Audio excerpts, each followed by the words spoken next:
Di awal film kita diperkenalkan dengan tiga gadis cantik bernama Dylan, Alec, dan Natalie. Mereka bekerja untuk seseorang yang bernama Charlie. Sebelum masuk ke film, silakan tekan tombol like dan subscribe agar kalian tidak ketinggalan film-film seru yang akan diupload ke depannya. So, langsung saja kita mulai. Film diawali di mana mereka bertiga yang sedang berada di tempat berbeda mendapatkan sebuah panggilan telepon. Ternyata mereka berkumpul untuk menemui seorang pria yang bernama John Bosley. Dia adalah tangan kanan Charlie. Lalu mereka mendapat panggilan telepon dari Charlie. Good morning, angels. Good morning, Charlie. Charlie memperkenalkan seorang pria yang bernama Eric Knox, ilmuwan sekaligus pemilik Knox Teknologi, perusahaan komunikasi perangkat lunak yang sukses. Ia telah diculik dan perangkat pengenalan suaranya telah dicuri. Tiba-tiba datang seorang wanita yang bernama Vivian Wood, rekan kerja Eric Knox. Dia yang menyewa para angel untuk mencarinya. Ia menjelaskan bahwa Knox memiliki musuh yang bernama Roger Corwin, pemilik Red Star, perusahaan satelit komunikasi terbesar di dunia. Singkat cerita, Charlie menugaskan Angel untuk mencari Knox yang telah diculik. Dari video penculikan tersebut, mereka mendapat petunjuk bahwa penculiknya adalah pria kurus yang bermuka seram. Scene berpindah ke sebuah pesta yang diadakan oleh Corwin. Bosley bersama Dylan dan Alec mendatangi pesta tersebut, sedangkan Natalie menyamar sebagai waiters. Di sana Natalie berkenalan dengan seorang bartender yang bernama Pete. Ia terlihat tertarik dengan lelaki itu. Lalu mereka janjian untuk berkencan. Tak lama kemudian mereka pun menemukan si pria kurus. Sadar sedang diawasi, ia langsung kabur. Lalu dikejar oleh para angel.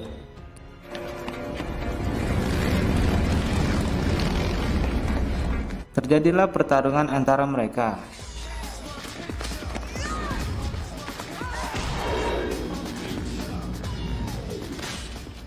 Singkat cerita, ia berhasil kabur. Dan sebagai gantinya, mereka berhasil menemukan Knox yang sedang disekap di sebuah ruangan. Knox menjelaskan bahwa sangat berbahaya apabila perangkat lunaknya digunakan Corwin untuk tindak kejahatan. Scene berpindah ke sebuah sirkuit balap. Terlihat Corwin yang sedang melakukan sesi wawancara, dan juga terlihat Angel yang menyamar. Mereka pun mulai beraksi. Natalie mulai mengalihkan perhatian Corwin, selagi Alec memasang kamera tersembunyi di koper yang ada di mobilnya. Dylan pun mengalihkan perhatian sopir dengan tingkah sangenya. It's hot out there. Make you a little more comfortable just a second. Mereka kembali melihat si pria kurus. Lagi-lagi ia langsung kabur, lalu dikejar oleh Natalie. Aksi kejar-kejaran pun terjadi, bahkan sampai ke jalan raya. Hingga akhirnya mereka bertemu di sebuah jembatan dan saling bertabrakan, hingga mobilnya terjatuh ke dalam sungai. Esok harinya mereka melihat hasil rekaman dari kamera tersembunyi yang telah dipasang. Video itu menunjukkan sebuah brankas pusat data yang ada di Red Star. Brankas itu hanya bisa dibuka menggunakan sidik jari dan lensa mata dari kedua direktur perusahaan tersebut. Dengan sedikit penyamaran, mereka langsung beraksi untuk mendapatkan apa yang dibutuhkan.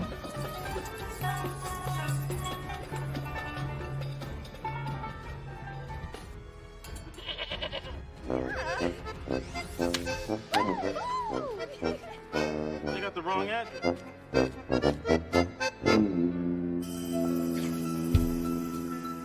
Lagi-lagi mereka menyamar untuk masuk ke Red Star. Selagi Alec membuat pengalihan, Dylan dan Natalie langsung menjalankan tugasnya dan menanamkan alat peretas agar bisa mengakses jaringan perusahaan tersebut. Setelah berhasil, mereka memberitahu bahwa Bosley sedang melakukan penyelidikannya. Lalu Alec berkata sepertinya Knox akan dalam masalah dan menyarankan Dylan untuk menjaganya. Terlihat Dylan sangat senang dengan tugas itu. Scene pun berpindah ke kediaman Knox. Di sana terlihat Dylan yang bertugas menjaganya. Dylan melihat sebuah foto lalu bertanya, siapa itu? Eric menjawab itu ayahnya yang dahulu dibunuh oleh rekan kerjanya. Dengan sedikit basa-basi dan rayuan gombal, mereka pun akhirnya melakukan pengencerotan. Di lain tempat, Natalie yang sedang berkencan bersama Pete mendatangi sebuah klub dansa. Di sana ia menunjukkan bakat andalannya.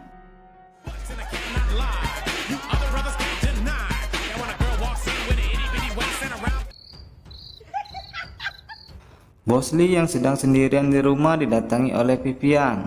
Sepertinya ia ingin minta jatah, tetapi ditolak oleh Bosley.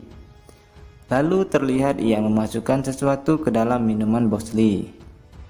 Sedangkan Corwin yang lagi enak-enak berendam didatangi oleh malaikat maut.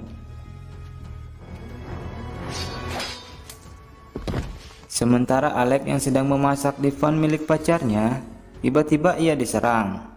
Ia ditembaki secara brutal. Untungnya ia berhasil selamat dari serangan itu. Kembali ke Natalie, saat ia sedang di toilet, tiba-tiba ia diserang seorang lelaki. Lalu Natalie berhasil mengalahkannya.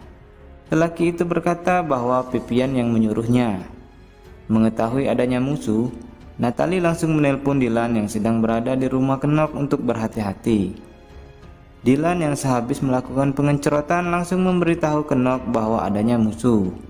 Tiba-tiba, Vivian dan si pria kurus sudah ada di sana. Knock yang awalnya terlihat seperti good boy tiba-tiba berubah menjadi pucuk boy.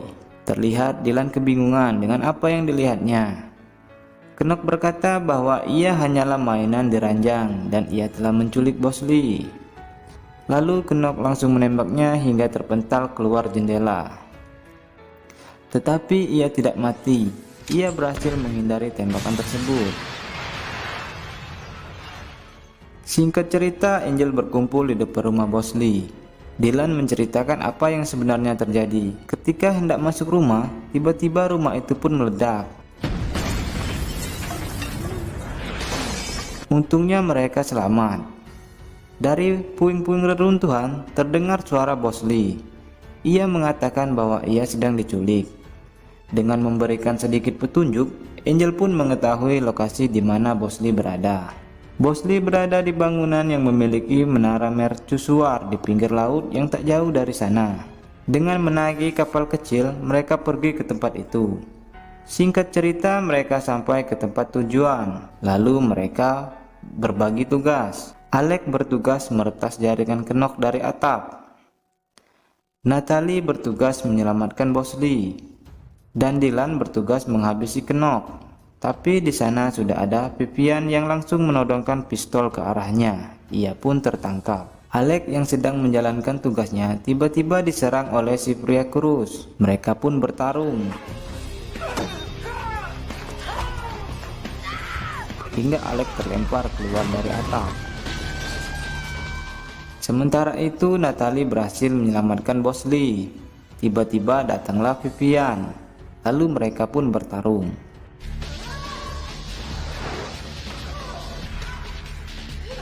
Kembali ke Dylan, ia diikat oleh Knock ke sebuah kursi. Tiba-tiba panggilan telepon masuk. Ternyata itu adalah panggilan Charlie. Tak butuh waktu lama, posisi Charlie pun berhasil dilacak. Knock pun bergegas meninggalkan tempat itu dan menyuruh anak buahnya untuk menghabisinya. Tapi dengan mudahnya ia mengalahkan semua kerocok itu. Kembali ke pertarungan Alex melawan si cungkring dan Natalie melawan Vivian. Tiba-tiba datanglah Dylan yang membantu mereka. Lalu Knock muncul menggunakan helikopternya dan langsung menembakkan roket ke arah Angel. Namun lagi-lagi Angel masih bisa selamat. Tiba-tiba Bosley datang menggunakan mobilnya. Lalu mereka pun mengejar helikopter itu. Alex berhasil menembakkan panah yang diikat dengan tali ke helikopter itu. Lalu para Angel memanjat menggunakan tali tersebut. Sesampai di atas, Dylan langsung menghajar lelaki yang telah mengencerotinya itu, hingga membuat helikopternya oleng, yang hampir membuat Alex terjatuh. Beruntungnya masih bisa diselamatkan oleh Natalie. Lalu Alex berinisiatif mengubah arah target sasaran dari roket yang ada di heli tersebut, dan Natalie memutus kabel kendalinya. Lalu Knox menembakkan roket ke arah rumah Charlie. Tiba-tiba roket itu pun berbelok dan berbalik arah. Para Angel pun melompat ke laut meninggalkan heli tersebut, dan Knox pun tewas.